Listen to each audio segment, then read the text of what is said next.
matagumpay na operasyon ang isinagawa ng mga operatiba ng pulisya sa Benguet kung saan sinunog ang mahigit 4 na milyong pisong halaga ng marijuana sa isang marijuana eradication na isinagawa sa nasabing lalawigan.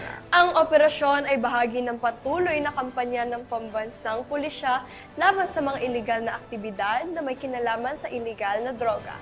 Ang detalye mula kay Patrolwoman Lizelle Digman.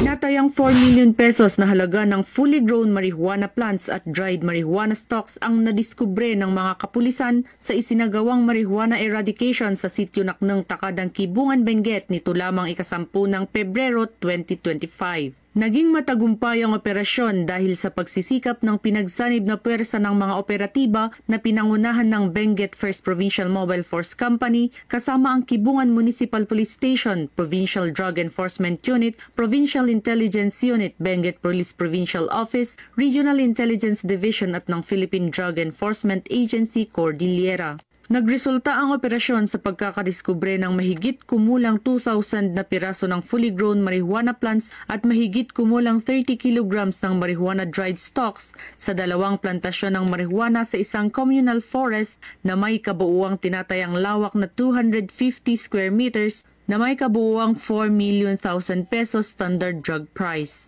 Bagamat walang nahuling cultivator, ang mga marijuana ay naidokumento at sinunog sa mismong lugar. Ang pagpuksang ito ay bilang pagsuporta ng kapulisan sa isinusulong ng Pangulong Ferdinand R. Marcos Jr. na whole-of-nation approach na kinakailangan para maging illegal drug-free ang ating bansa tungo sa isang bagong Pilipinas.